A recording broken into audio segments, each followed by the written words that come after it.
Welcome to Seoul, where we are driving the new Hyundai Ioniq 5N. It's a fully electric hyperhatch with an engine and a gearbox, sort of. In this review, we're explaining all that and telling you what it's like. But first, this review is supported by PodPoint, winners of our Best Home EV Charger Test 2023. Look in our description below to find out more.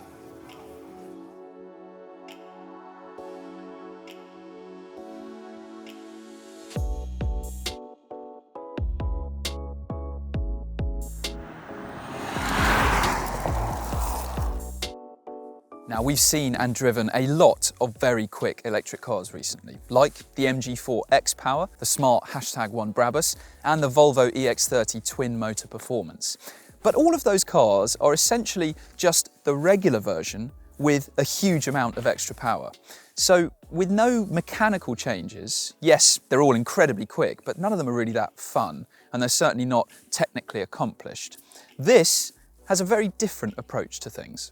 Well, it's similar in one sense, in that this is an Ioniq 5 with a lot of extra power.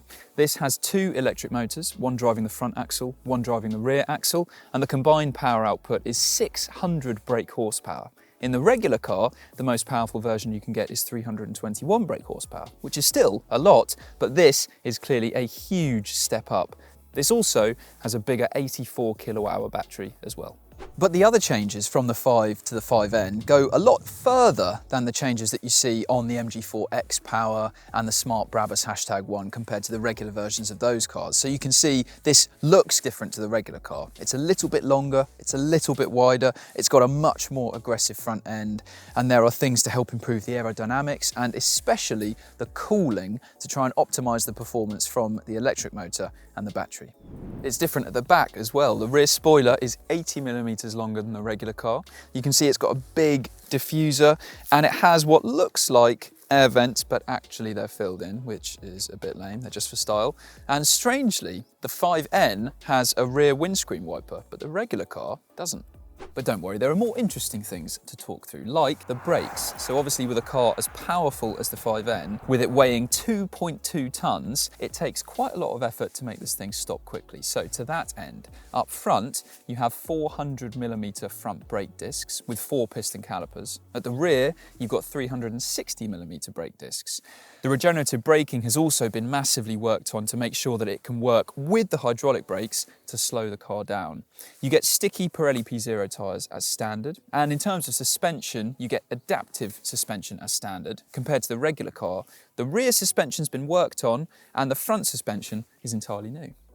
Inside the 5N, you get new bucket seats. These two 12.3-inch screens have also had a bit of an N makeover, so now you've got lots more menus and sub-menus dedicated to all the different N modes that you can get, and the graphics are just given a bit of a sporty makeover as well. You've got a new steering wheel. You also get some cool metal pedals with an interesting design as well. Now, so far, a lot of this might sound familiar to the updates which the closely related Kia EV6 gets to make it the EV6 GT.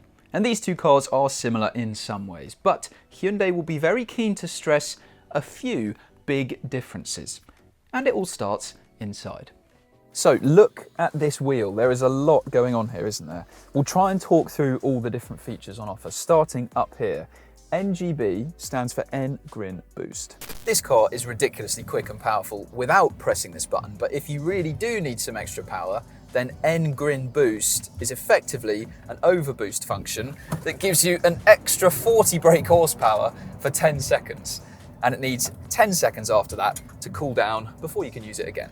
This up here lets you cycle through your different drive modes. You've got Eco, Normal, and Sport. Down here, you can trigger a custom setting. So you can see on the infotainment system here, you've got endless customization. So you can put the steering in sport, but keep the suspension in normal, for example, if that's what you want to do. And you've got 2 custom settings that you can have.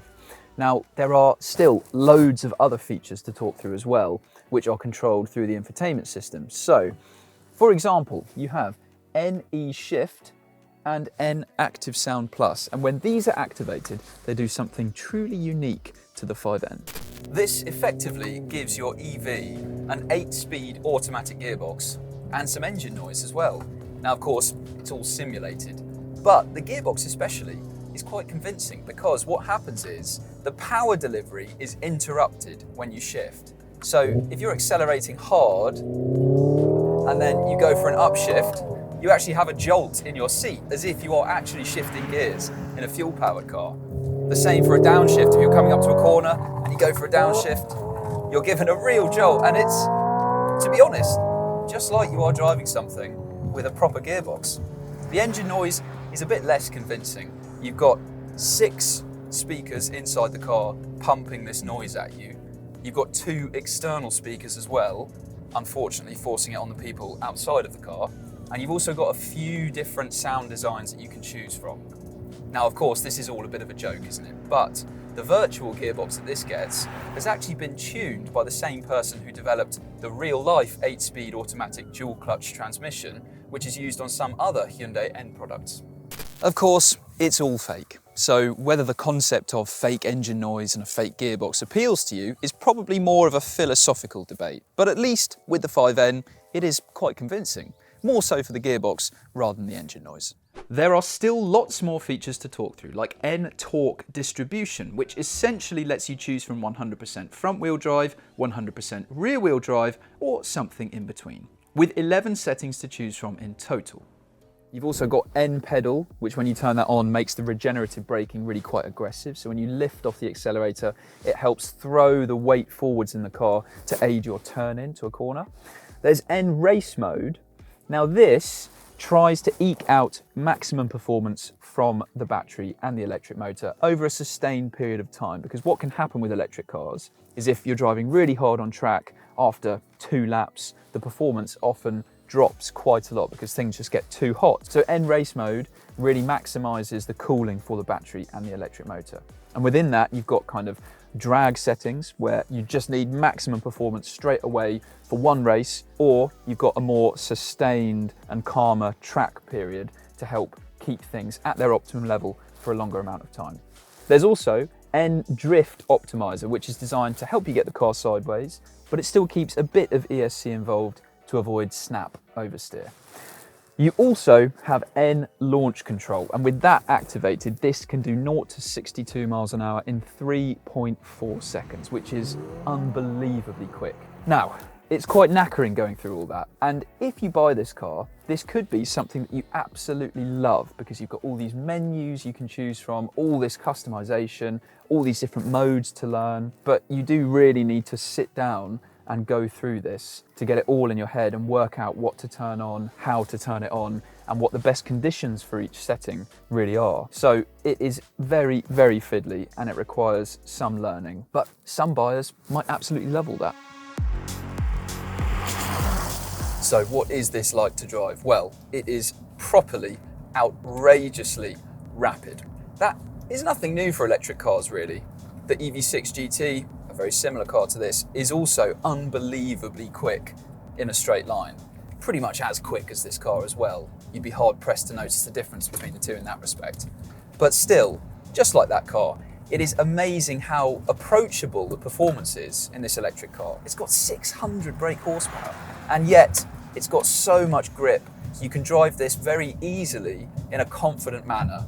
This does feel better than the EV6 GT in a couple of ways. Firstly, the steering feels a bit more accurate and precise. Now, in normal mode, there's a bit of vagueness around centre, but in Sport Plus, there's more heft to it, and it is a bit more confidence-inspiring than what you get in the EV6 GT. However, generally speaking, the steering is not actually a strength of this car compared to other performance cars. It all feels quite artificial. There's really not much at all in the way of feedback. It is not like a Porsche Taycan. This is a 2.2-ton SUV, but it stays remarkably flat if you carry a lot of pace through corners. It does an incredible job of managing these huge weight transfers and just absorbing it all. And when you're driving normally, it's actually a bit more compliant and comfortable than the EV6. So you can really do big miles on the motorway in this car. There is still some firmness to this though, of course, because it's a performance car. It is very strange being able to pick up on the different driving characteristics you have, from whether it's front wheel drive, rear wheel drive, 4-wheel drive, and also having this fake gearbox and engine noise is ridiculous. But the sense of speed that it gives you is really quite fun.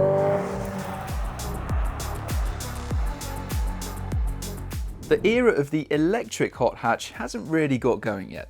So with the bar set pretty low with the Abarth 500e and those other super quick but one-dimensional EVs like the MG4 X-Power and smart #1 Brabus, the outrageous pace and surprising dynamic ability of the admittedly much more expensive Ioniq 5N makes this the best effort of its kind so far.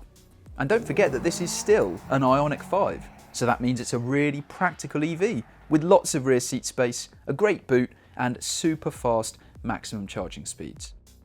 The EV6 GT might be similar in some ways, but the 5N steers better, feels a bit more nimble and seems to ride a little better as well. For a reality check though, it is £65,000. That means it's more expensive than a whole host of incredibly talented petrol-powered alternatives, including the Mercedes-AMG A45, a legendary hyperhatch which is not only absolutely riotous to drive, but also has a real-life gearbox and actual engine noise. But if you've got a massive budget, you have to go electric, and you want driving thrills in a usable package, the Ioniq 5N won't disappoint. Thanks for watching this review. To see many more, subscribe to our channel and go to whatcar.com for a great deal on your next car.